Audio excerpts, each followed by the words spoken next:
Bom, boa noite a todos e a todas. Em primeiro lugar, gostaria de agradecer o convite aí, professor Chinês, a professora Paula, para estar aqui junto com vocês na Semana da Saúde da Unip aqui de Limeira, São Paulo. Quando eu comecei meu trabalho como professor de Educação Física, mais de 30 anos atrás, eu comecei lidando com crianças e adolescentes provenientes de uma comunidade considerada de alta vulnerabilidade social aqui de Campinas. E eram crianças de 3 a 18 anos, adolescentes de 18, e foi um desafio logo de início grande, porque vocês imaginem as condições de vida dessas pessoas. Então existia muita carência, um ambiente muito violento na época, era extremamente violento, então convivência com tiros, com prisões, com mortes. Então era um ambiente psíquico totalmente assim diferenciado de uma condição ideal. Então ali já começamos a ter uma experiência muito interessante de ter afinar nossa sensibilidade para entender essas pessoas, para ver o que estava acontecendo com elas e como nós poderíamos ajudá-las no seu desenvolvimento através do movimento corporal, através do estímulo desse movimento corporal. E daí, teve um dia que eu tive um sonho. Sonho de verdade mesmo, não é um sonho, eu estava dormindo, sonhando, e de repente, nesse sonho eu estava mostrando para o pessoal uma criança que estava virando cambalhota que eu tinha ensinado. E eu todo orgulhoso no sonho, né? Falei assim, nossa, olha, eu que ensinei ela a virar cambalhota. E no sonho, quando essa criança acabou de virar cambalhota, ela olhou para mim assim, e o rosto dela se transformou, foi... Sabe, tipo o filme Spielberg, um efeito especial no sonho, né? Mudou e virou uma criança que na época, isso mais de 30 anos atrás, eu chamava de mongoloide. Eu conhecia como uma criança mongoloide. E a hora que eu tive esse sonho, eu fiquei muito bravo, fiquei muito irritado. E de dormindo e sonhando, eu acordei sentado na minha cama, bati assim, sabe aquele negócio de macho mesmo, decidido? Não vou trabalhar com gente doente. Educação física é para gente saudável.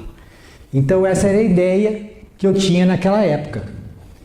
E o interessante é que depois que eu tive esse sonho, o que começou a aparecer pessoas com deficiência na minha frente, impressionante. Colegas de escola, vai ter uma reunião, vai lá, mas sobre o que é? Não sei, vai lá da sua área. Chego lá sobre deficiência. E passou alguns meses, eu acabei entrando no CIAD, na PUC, que é o Centro Interdisciplinar de Atenção ao Deficiente. E lá acabei encontrando pessoas que se manifestavam, que se apresentavam das mais variadas formas. Pessoas chamadas de deficientes, pessoas com síndromes,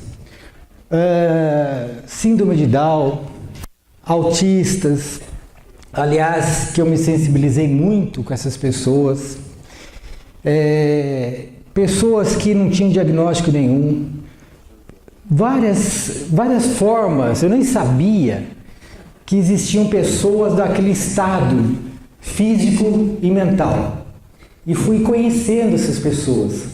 E eu fui aprimorando, e essa vivência, além de servir para mim como desenvolvimento pessoal, para minha maturidade espiritual, foi também me ajudando a desenvolver a minha sensibilidade, como uma formação, não só profissional, mas como pessoal. E nessa época, pode passar o slide, por favor? Nessa época alguém chegou para mim e falou assim, você tem que ler Jung. Eu falei, vixe do céu. Quem que é Jung? Não tenho a menor ideia quem seja Jung. Daí eu peguei, fui numa livraria E cheguei lá e falei assim, moça, você tem livro do Jung? Ela tem, lógico. Eu falei, nossa, esse cara é conhecido, né? Tem até livro de livraria, né? Para vender assim, de prateleira. E comprei meu primeiro livro do Jung. E comecei a ler o Jung. Uma leitura muito densa. Eu achei muito difícil. Então, eu falei, meu Deus do céu, eu não estou entendendo nada que esse cara está falando aqui. Eu conseguia ler uma frase, às vezes uma página, e entender pouquíssimo do que ele estava falando. Só que daí, me falaram também assim, calma, vai lendo, deixa entrando. Não fica preocupado em entender palavra por palavra. Deixa entrando e vamos digerindo aos poucos. E foi o que aconteceu. E talvez aconteça com vocês isso hoje. Então eu vou pedir para vocês, tenha calma, deixa entrar. Vamos digerindo aos poucos o que eu vou falar sobre o Jung. O Jung foi um médico psiquiatra, psicoterapeuta, contemporâneo de Freud, que o Freud é mais conhecido, né? E alguém aqui já ouviu falar do Jung? Ninguém? Puxa vida, vou ter o prazer de apresentar o Jung a vocês, isso é muito bom. Então, o Jung era contemporâneo de Freud e eles viveram uma época juntos, né? O Jung foi desenvolvendo o trabalho dele, o Freud o dele. Em determinado momento eles se encontraram, porque naquela época não tinha internet, não tinha essa facilidade. Ele ficou sabendo, né? Por causa de um livro tal, que existia o tal de Freud. Daí eles se encontraram e daí começaram uma carreira juntos, uma caminhada juntos. Até o momento que as ideias de um e de outro começou a ficar, não batiam muito. E daí o Jung acabou criando a psicologia analítica. A psicologia analítica é uma teoria e também um método psicoterapêutico. E o Freud criou a teoria e o método psicoterapêutico dele, chamado psicanálise. Então, o Jung me ajudou muito a me conhecer, a conhecer os meus alunos, a conhecer mais do que isso as pessoas, o ser humano, e me ajudou a como perceber o outro, a como perceber meu aluno, aquele indivíduo que está ali na minha frente. A psicologia analítica é uma escola de psicologia profunda. Pode passar, por favor? Mais uma vez. Olha só como é interessante a leitura do Jung. Com a expressão psicologia profunda, indica-se a psicologia essencialmente fundada sobre a consideração segundo a qual certos elementos presentes na superfície exprimem, embora indiretamente, outros elementos presentes na sua profundidade. Entenderam alguma coisa? É complicado, né? Então, é disso que eu estou falando, mas eu vou explicar para vocês que é simples. Aqui nós temos duas palavras-chave aqui, superfície e profundidade. O que ele quer dizer com superfície? Superfície da consciência. Imagine um oceano imenso, um grande oceano, com uma pequena ilha no meio. Essa pequena ilha é a nossa consciência. O oceano imenso e profundo é o inconsciente. Então, o ser humano é tudo isso. Uma dimensão consciente e uma dimensão inconsciente. Pode passar, por favor? O símbolo, por exemplo, o conceito de símbolo para um junguiano, para um estudioso da psicologia analítica, é um conceito meio que básico, né? Então nós vamos falar um pouquinho sobre esse conceito de símbolo. Aqui nós vamos usar uma metáfora para falar sobre símbolo, que é a metáfora do iceberg. Então o que nós temos aqui? Vamos supor que nós estejamos aqui na superfície da água, sobre a água, né? Acima da água. Então, o que nós enxergamos aqui? Nós enxergamos uma porção de gelo, enxergamos o céu, a água. Esse gelo aqui, por exemplo, ele tem tamanho, ele tem cor, ele tem uma textura. Se a gente chegar perto, a gente vai ver que ele tem cheiro, tem temperatura. Hã? Sério? E se chegar mais perto ainda, ele tem até gosto. Aí a gente vai ter que experimentar. Então, ele é perceptível através dos nossos 5 sentidos. Por isso que é consciente, a gente percebe essa parte aqui do símbolo com os nossos 5 sentidos. Se a gente chegar pertinho aqui, ó, e olhar bem próximo aqui da interseção entre esse bloco de gelo e a água, a gente vai perceber que ele vai lá para o fundo. Então tem mais coisas lá dentro. Tem mais coisas que vão lá para a profundidade, mas a gente não consegue enxergar. Pode virar, por favor? Então o que nós temos aqui? Essa é a parte que nós conseguimos perceber com os nossos 5 sentidos, que é perceptível, que é consciente para nós. E essa parte aqui está representando a parte que está nas profundezas do inconsciente. Pode passar mais um? Essa parte de cima, nós podemos chamar de signo ou de sinal. Hoje a gente vai usar a expressão sinal porque tem a ver com saúde, tem a ver com sinal, com sintoma, né? Então vamos usar essa palavra sinal. Pode mais um? Então, o símbolo como um todo, ele tem uma parte perceptível. Pode passar? Mais um, 2. Outro. Então, ele tem 2 dimensões aí. Uma dimensão consciente, que nós conseguimos enxergar.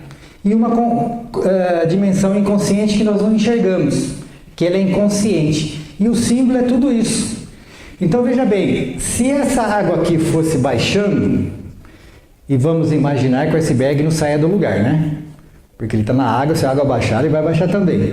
Mas vamos imaginar que ele fique parado. Então nós vamos desvelando esse iceberg. Nós vamos descobrindo, tirando o que está cobrindo e vamos conhecendo mais coisas. Será que isso aqui somos nós? Nós podemos ser encarados, entendidos, compreendidos como um símbolo? Será que o nosso aluno, nosso paciente, pode ser visto dessa maneira? Pode passar mais um, por favor? Então, essa carinha do Jung, né? Ele fala o seguinte: uma palavra ou uma imagem é simbólica quando implica em alguma coisa além do seu significado manifesto e imediato. Pode passar? Esta palavra ou esta imagem tem um aspecto inconsciente mais amplo, que nunca é precisamente definido ou inteiramente explicado. Então, quando a gente falar em símbolo, né, a gente vai pensar o seguinte: tem uma parte que eu consigo ver e tem uma parte, sempre tem uma parte ali que eu não estou vendo, mas que eu pode se tornar consciente. Se o símbolo for visto inteiro, ele deixa de ser símbolo. Ele passa, o Jung fala assim que o símbolo, ele é vivo enquanto ele tem essas 2 dimensões. Então ele tem uma função de aproximar os opostos, de assimilar e integrar esses opostos. A hora que ele faz isso, ele deixa de ser um símbolo e passa a ser um signo. Pode passar? Então, vamos imaginar o seguinte: nós vivemos num mundo de dicotomia. Dicotomia quer dizer 2 partes. Então, nós vemos as coisas assim: certo, errado, bonito, feio, alto, baixo, feminino, masculino, consciente, inconsciente, personalidade, sombra. Sempre a gente vê dessa maneira dicotomia. Então, quando a gente está falando de saúde, não tem muito como não fugir, né, da ideia da doença, porque faz parte dessa dicotomia. E o que seria saúde para a gente? Pode passar? Saúde, conceito de saúde, harmonia do indivíduo, como um todo e como um todo. Como um todo é eu comigo mesmo, mas não sou eu o meu ego, é eu na minha totalidade, minha personalidade maior, o indivíduo todo, com sua dimensão consciente e inconsciente. Então, a hora que esse indivíduo estiver inteiramente em harmonia, ele tem uma saúde. Se a harmonia for plena, ele tem uma saúde plena. E se ele estiver nesse estado de harmonia, de saúde, esse estado saudável, ele também vai estar em harmonia com o todo, com o universo, né? Com o todo. Então a gente entra numa sintonia. Então isso nós estamos definindo que esse conceito de saúde, esse é a harmonia, eu comigo mesmo e eu com a totalidade. Pode passar? Olha só que interessante como a gente vai caminhando e algumas visões a gente vai tendo, algumas perspectivas que influenciam no nosso dia a dia, na nossa prática com o nosso aluno, com o nosso paciente.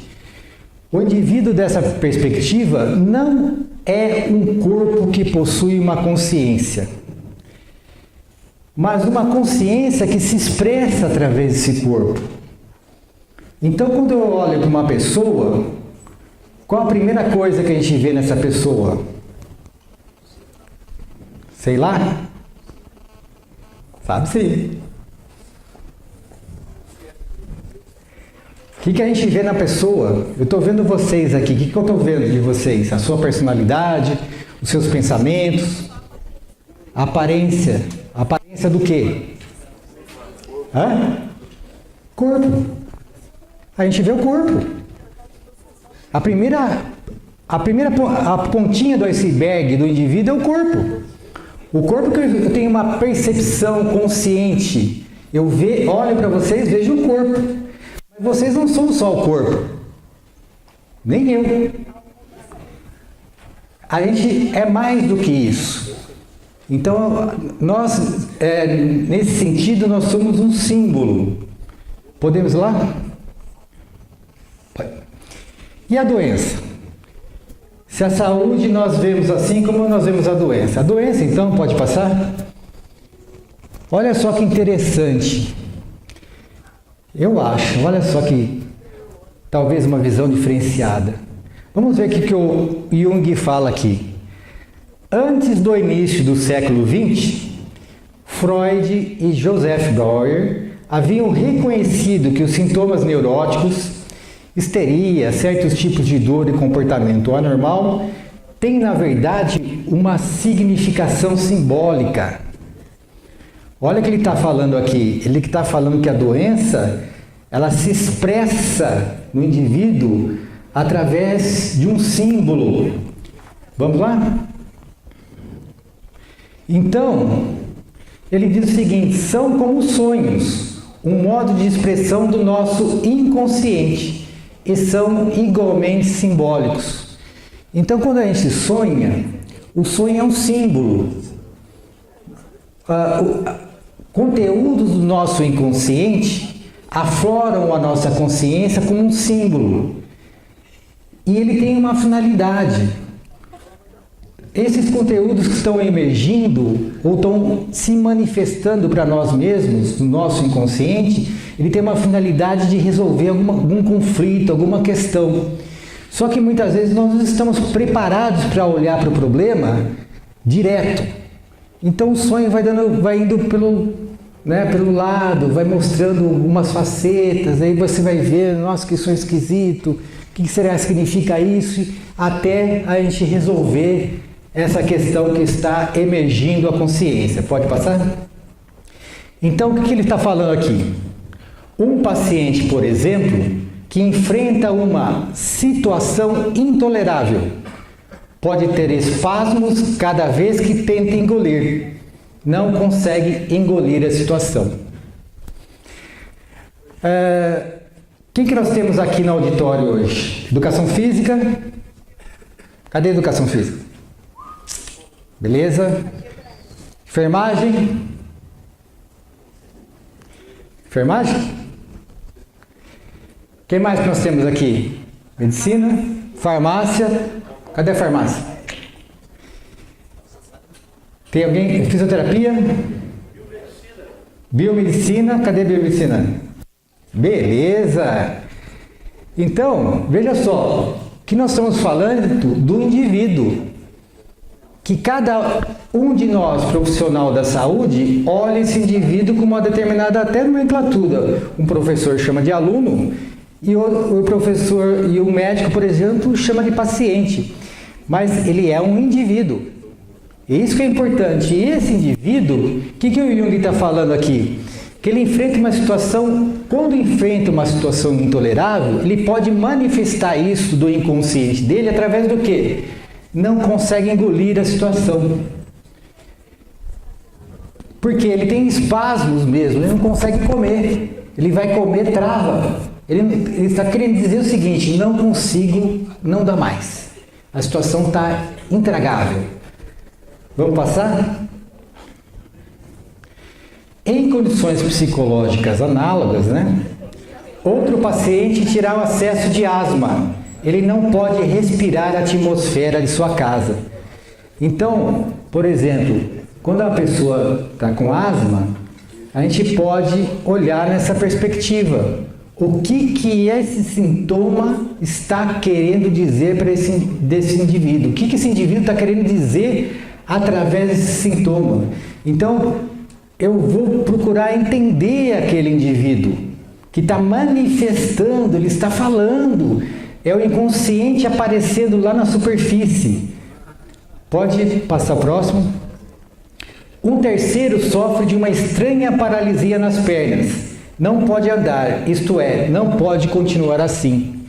Então, de repente, o indivíduo está passando uma situação muito difícil e acaba paralisando as pernas, porque ele, na verdade, ele sente que ele não consegue andar. A vida para ele travou. Então, ele trava de verdade as pernas. Vamos lá?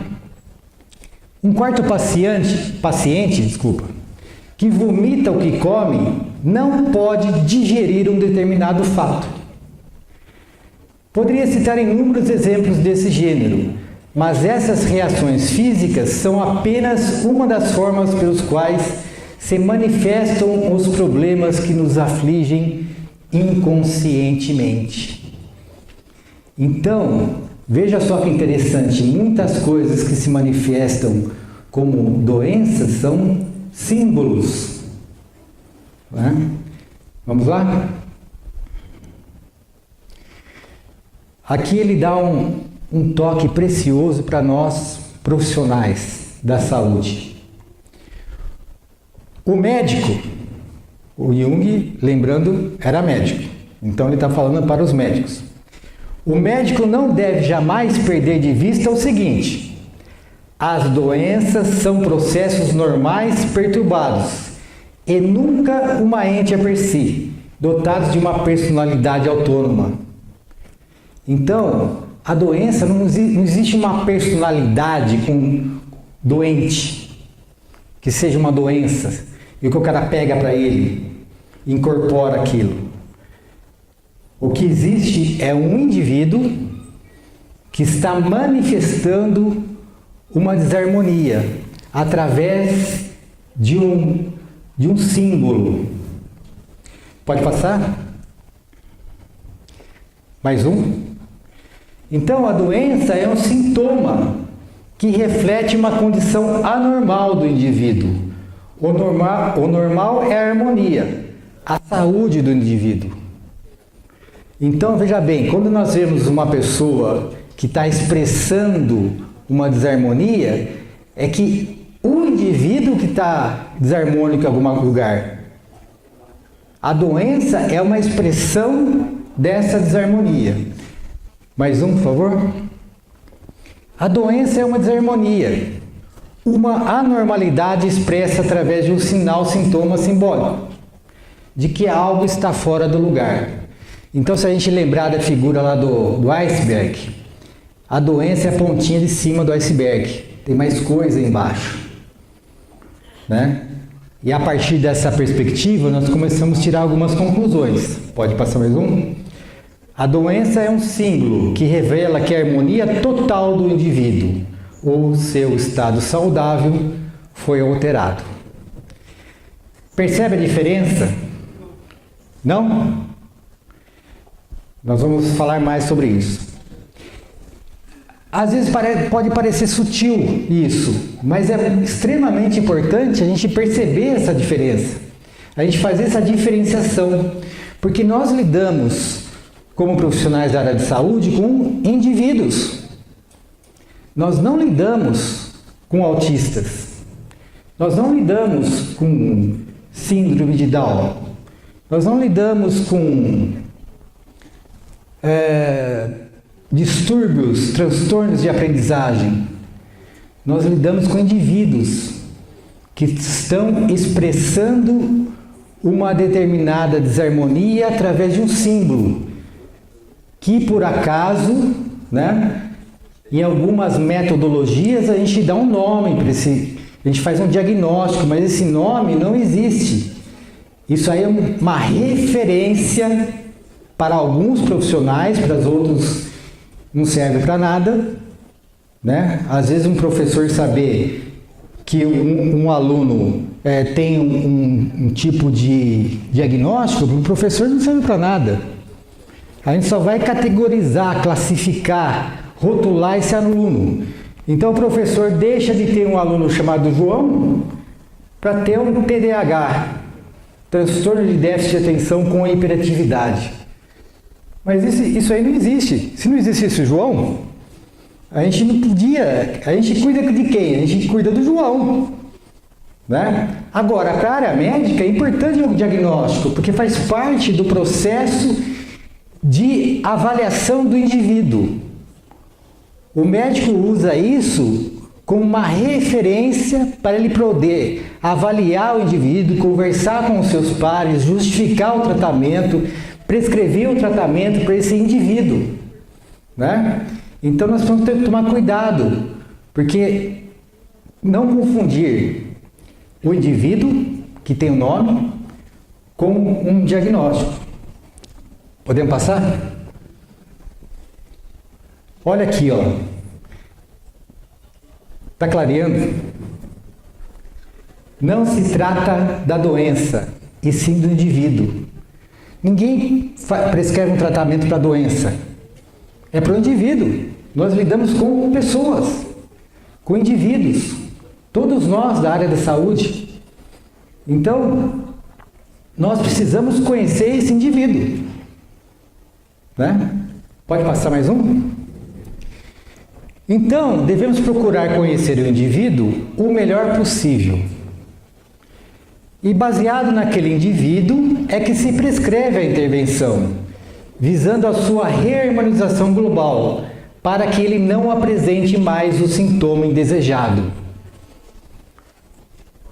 Só um cuidado para que a gente não comece a tratar da doença e esqueça do indivíduo. Um cuidado para que a gente comece um processo de intervenção psicomotora com um diagnóstico e não com o indivíduo. Pode passar? Então, também parece uma coisa tão óbvia, né? Mas isso que a gente está falando aqui, na prática, não é tão óbvio assim. Gera muita confusão. Então, cada caso é um caso. Cada caso é um indivíduo que possui suas dimensões conscientes e inconscientes, coletivas e pessoais, e mais do que isso, uma dimensão singular. Sabe o que isso significa? Significa que todos nós aqui desse auditório, todos nós da cidade de Limeira, todos nós do estado de São Paulo, todos nós do Brasil, todos nós do planeta, não tem ninguém igual ao outro. Se a gente olhar aqui para os nossos corpos, que é a pontinha do iceberg, que é uma manifestação simbólica do indivíduo como um todo, não tem um corpo igual ao outro. Por que será isso? Porque nós estamos manifestando não só dimensões coletivas, tudo bem, todo mundo tem braço, perna, né? A gente tem padrões de comportamento arquetípicos, né? O brasileiro tem um padrão de personalidade, dá um jeito em tudo, tem aquela flexibilidade, é amoroso, tem uma compaixão, alegria. Esse é um padrão de comportamento. O europeu é de outra forma. Então nós temos padrões coletivos, mas também nós temos padrões singulares. E como que eu vou tratar com o indivíduo se eu não levo em consideração a singularidade dele? E para eu entender a singularidade dele, eu tenho que ter um desprendimento extremamente grande para não cair na tentação de comparar ele comigo. Eu tenho que estar aberto, de mente e coração aberto, para entender o outro que é singular. E isso é riquíssimo. Isso é maravilhoso. Você olhar para o seu aluno, para o seu paciente e falar assim, nossa, esse indivíduo é único. Então não dá para tratar ele de uma forma padronizada. Eu tenho que entender esse indivíduo. Pode passar? Então, como que entra a psicomotricidade nessa história, né? Então vamos ver aqui o que é a psicomotricidade. A psicomotricidade é um campo de estudo e pesquisa do movimento corporal como mediador do mundo interno e do mundo externo. O que nós temos nesse mundo interno aqui? Nesse mundo interno nós temos o corpo, que nós já falamos. Nós temos também o ego, que é uma dimensão psíquica que está muito próxima do corpo. Então, em alguma época da nossa história, nós achávamos que as pessoas só tinham, só era essa estrutura, o corpo e o ego, que é a nossa personalidade, o eu. Quando você fala eu, nós estamos falando da nossa personalidade, aquele conjunto de características, de cultura, de padrão, de comportamento, né? Que você fala, não, esse é fulano. Você perguntar para o seu colega aí, como que é meu amigo aqui? Fala para mim, né? Como que ele... Descreve ele para mim. Daí você vai descrever, o que você vai falar? Da personalidade dele, do corpo dele, assim, forte, fraco, alto, magro, né? Alegre, extrovertido, brincalhão. Então você vai dar características da personalidade.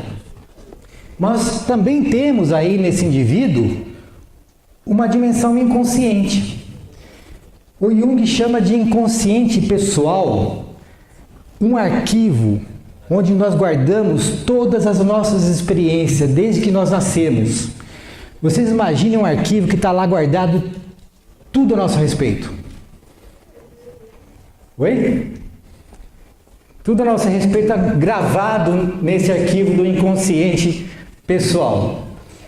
Então, e não é só coisas que eu tive consciência, que passaram pela minha consciência. Também são arquivos que contêm experiências subliminares. São aquela percepção que eu tive, mas que não passou pela minha consciência. Por exemplo, vocês estão sentados aí, olhando para mim, com foco, prestando atenção no que eu estou falando, mas não estão dando conta, por exemplo, da pressão que a cadeira faz no seu corpo. Agora você está porque eu falei. Ou da dorzinha, ou do zumbido do ar-condicionado, ou das cores desse anfiteatro, né? Então todas essas experiências estão gravadas, porque elas não passam pela consciência, são registradas no inconsciente pessoal, mas elas passam sem passar pela consciência. E o Jung também fala do inconsciente coletivo. O que é o inconsciente coletivo? Imagina que todos nós aqui, com o nosso arquivo, né, do inconsciente pessoal. O meu já está maior porque eu sou mais velho, então tem mais coisa. Vocês são mais jovens, tá? Tem espaço no HD ainda.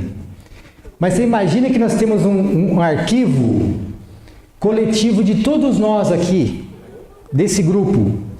Já é um baita do arquivo. E o inconsciente coletivo é o arquivo de toda a humanidade, desde o começo. esse arquivo influencia a gente também de conteúdos que vêm de lá das profundezas e podem chegar até a nossa consciência. Eles nos afetam. Inclusive, como nós tivemos pessoas assim, poderíamos dizer assim, que tem um conhecimento e uma maturidade espiritual e uma sabedoria muito grande, que também conviveram conosco, está tudo nesse arquivo. Então a gente tem muita coisa, muita informação que nós podemos acessar, que estão aí disponíveis nesse arquivo chamado inconsciente coletivo. E por fim, o Jung fala que nós temos um centro. Esse centro, gente, eu estou falando da gente, nós como indivíduo, do outro. Esse centro seria, o Jung foi muito interessante, muito inteligente, muito humilde em falar que esse centro é incognoscível. O que é isso? Não tem condições de conhecer, de entender, nem de perceber. Poderíamos dizer, em outras palavras, agora eu que estou falando, que esse centro poderia ser a nossa essência divina, né? Que se não fosse esse centro, nós não estaríamos vivos, é a nossa fonte de vida. Então esse é o indivíduo como um todo. Pode passar mais um? E desse centro até a periferia, nós temos uma energia que vai do centro para a periferia, essa energia de vida. Quando ela passa pelo inconsciente coletivo, pelo inconsciente pessoal e pelo ego, que a gente poderia dar ao conjunto disso o nome de psique, quando essa energia passa, essa energia psíquica passa pela psique, nós podemos chamar de libido. E ela manifesta, alimenta o corpo, se expressa no corpo físico. Tanto de coisas saudáveis, como as desarmonias que estão aí no meio do caminho. Pode passar mais um? E nós temos também, como o corpo e esse corpo, o movimento na psicomotricidade, ele é o mediador entre o mundo interno que eu falei e o mundo externo. O que é o mundo externo? São as outras pessoas, vocês para mim estão no meu mundo externo. São os objetos, as cadeiras, né? A iluminação, o prédio, a cultura, nossa cultura social, nossos sistemas de ensino, sistemas políticos, tudo isso fazem parte do mundo externo. Nós temos mais a natureza, os animais, tudo isso aqui tem no mundo externo. Então, aqui nós temos uma coisa interessante. Se nós expressamos todo esse conteúdo interno no mundo externo, através desse corpo movimento, e o mundo externo me afeta, eu capto esses estímulos através dos 5 sentidos, eu posso gerar algum tipo de transformação no indivíduo, no mundo interno do indivíduo, se eu tiver uma intervenção psicomotora. Se eu atuar com esse movimento de uma determinada forma, visando gerar alguma transformação desejável nesse indivíduo. Pode passar? Então, assim, uma questão muito importante e às vezes muito confusa. O que seria uma intervenção psicomotora, então? Pode passar um? Um só. A principal estratégia de intervenção é o movimento corporal. Essa está fácil. Então, para a gente considerar uma intervenção psicomotora, tem que ter o componente, né, principal como o movimento corporal. A intervenção psicomotora leva em consideração o indivíduo como um todo. Não dá para se levar o indivíduo só o corpo, porque daí da psicomotricidade ia ficar faltando a parte da psique, a dimensão interna. A parte é uma palavra ruim, que é um termo do paradigma mecanicista. A gente prefere falar assim de sistemas, né? Então, leve em consideração o indivíduo como um todo. Mais um? Foco no indivíduo. Sabe o que significa isso? Para o professor, O professor que tem um foco no conteúdo, na matéria a ser dada, na disciplina, pouco importa para ele quem apareça na frente dele. Ele vai socar aquilo e acabou. Né? Isso não é uma intervenção psicomotora, porque o meu foco está no indivíduo. Eu quero gerar uma transformação, então eu preciso conhecer esse indivíduo. Né? Se um profissional de fisioterapia for tratar do seu paciente e fazer alguma coisa mecânica, se a postura interna dele é só de consertar o aparelho músculo-esquelético que está danificado, então essa é uma visão que não pode ser considerada psicomotricidade, psicomotora. E na relação profissional-indivíduo, professor-aluno, médico-paciente, fisioterapeuta-paciente, enfermeiro-paciente, essa relação, porque não tem como você não estar envolvido nessa relação, é uma questão de atmosfera psíquica. Você já viu aquela situação que você passa perto de uma pessoa e você começa a passar mal? Você chega perto e você, putz. Ou então, uma pessoa que você chega perto e fala, pô, essa eu me sinto bem. Nosso santo bate. Tem uma coisa gostosa que nos aproxima.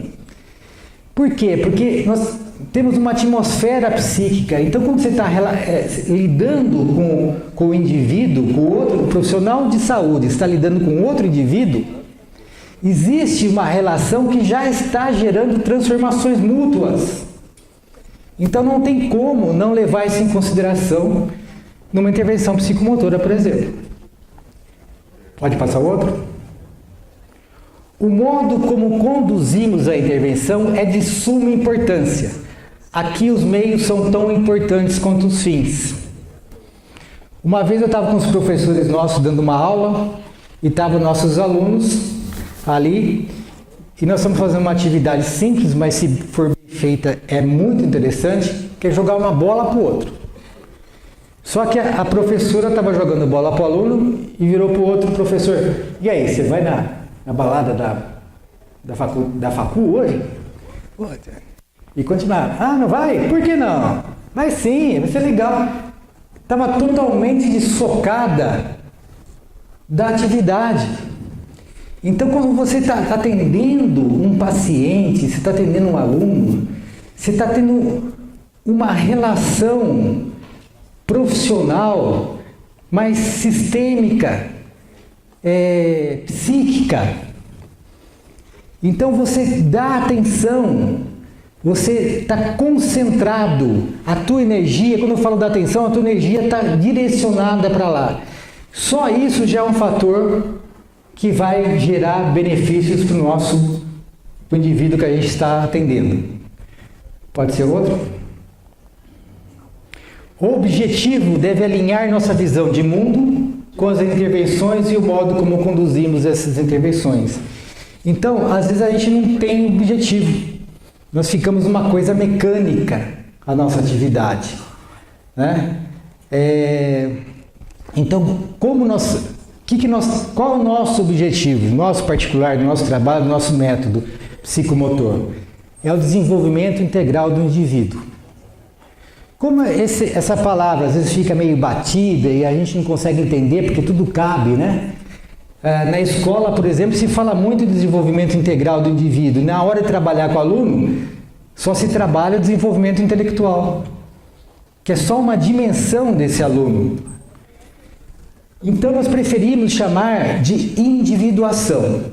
Individuação é um termo técnico, é um termo junguiano, que o Jung usa, e ele tem uma série de características que nos dá mais indicativos do que seria esse desenvolvimento integral do aluno.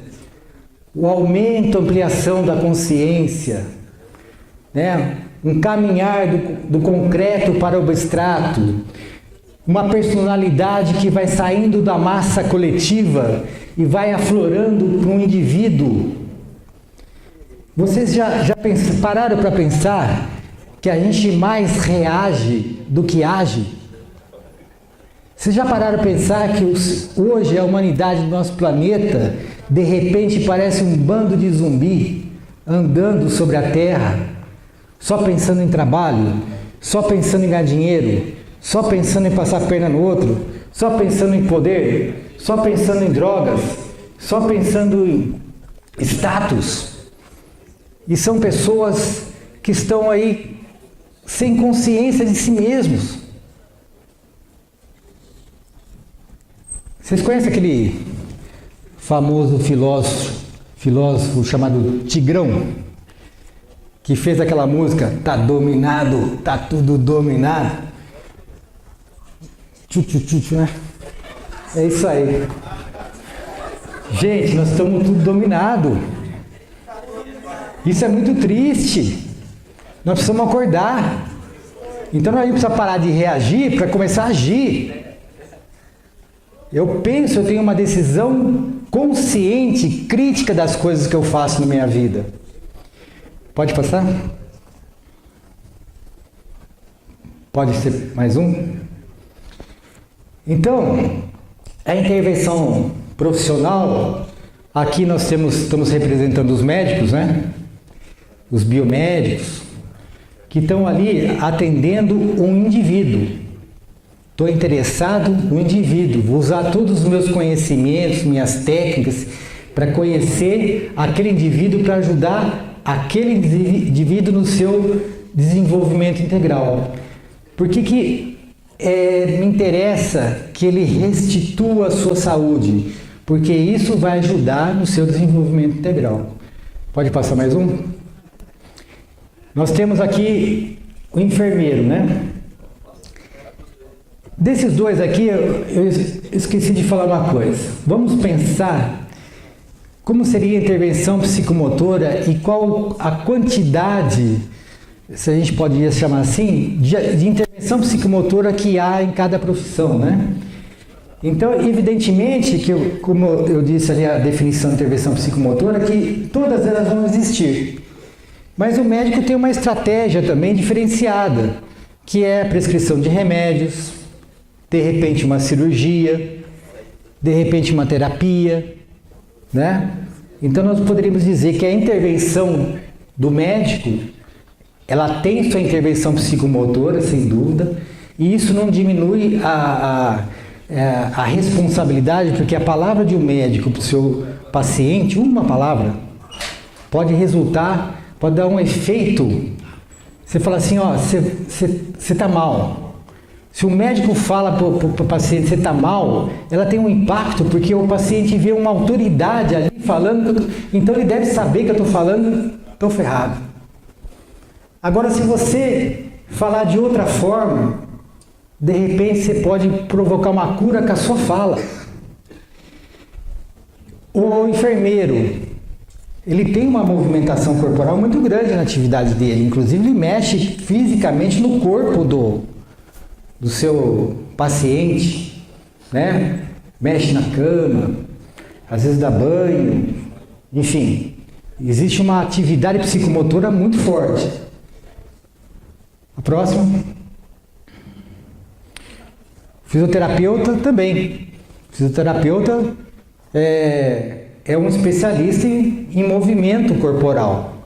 Mas se ele tornar a atividade dele mecânica, ele olhar para o paciente dele e não enxergar o indivíduo, enxergar um monte de músculo, um monte de osso, ele não vai ter essa perspectiva da psicomotricidade. Pode mais um? O farmacêutico. O farmacêutico também, igual a todos nós, tem a sua atividade psicomotora. Próximo. A professora de sala de aula, a professora de educação infantil, por exemplo, a atividade dela toda quase é psicomotora. Até a escrita, né? A gente considerar que a escrita é uma atividade psicomotora, e né? Então, ali o tempo todo tem uma atividade psicomotora envolvida. E finalmente, pode passar mais um? Professor de educação física. O professor de educação física, ele pode atuar como um psicomotricista. Porque pode. Pode porque se ele olhar, por exemplo, naquela foto ali, naquele exemplo, se ele olhar o aluno e pensar, eu estou ensinando basquete para esse indivíduo, o meu foco está no basquete e não no indivíduo, eu não estou fazendo uma atividade psicomotora. Agora, eu posso usar o basquete como forma, como meio de promover o desenvolvimento do meu aluno. E olha, como professor de educação física, eu falo para vocês uma coisa. Eu já lidei com muita gente e lido até hoje. É muito difícil ver alguém, uma criança, que não gosta de uma bola. Então isso é importante, porque é um link que nós temos. E o professor de educação física, ele tem um repertório motor extremamente grande. Você imagina que o professor de educação física sabe andar, sabe saltar, tem todos os elementos do atletismo, temos aí ginástica artística, um monte de equipamento, temos aí os esportes, né? Temos a dança, artes marciais, tudo isso é um repertório de movimentos que está ao meu dispor para poder usá-lo como meio, para estimular o meu aluno para o seu desenvolvimento. Agora, uma vez nós estávamos numa atividade com os nossos professores, nós éramos em 7, e juntou todos os alunos, os professores, e começaram a usar o voleibol como atividade. De repente eu percebi, saímos. Eu percebi quando o foco saiu do aluno e passou para o voleibol. Virou uma aula de voleibol. Aí a gente não está agindo como psicomotricista. Então, gente, tem uma coisa, para terminar, que é extremamente importante. Aliás, até o Jung tem uma frase que estava no começo lá, que ele fala o seguinte: conheça todas as técnicas, domine todas as teorias, mas a hora que for lidar com uma alma humana, seja apenas uma alma humana. Então essa relação com o indivíduo, essa sensibilidade, vai fazer toda a diferença. Nós temos que pegar a nossa mente e aquecê-la e uni-la com o nosso coração, para que a gente possa assumir essa postura. Eu gostaria de fazer só um exercício com vocês, para terminar. Vocês colocassem a mão no coração assim. E sinta a respiração. Sinta como se você estivesse respirando com o coração. O que é esse exercício? Você está ligando a sua mente com o seu coração. E isso é poderoso. É isso que vai fazer toda a diferença na nossa intervenção como profissional da área de saúde. A nossa mente ligada com o nosso coração. Pode passar? Então, esse vínculo... Pode passar mais um? Esse vínculo é extremamente importante, né? Sem o amor, as coisas... O amor, eu costumo dizer assim, que é a cola do universo. Então nós temos que ter essa relação amorosa com as pessoas. Não é que temos obrigado, nós deveríamos, principalmente de nós profissionais da área da saúde. Pode passar mais um? Muito obrigado.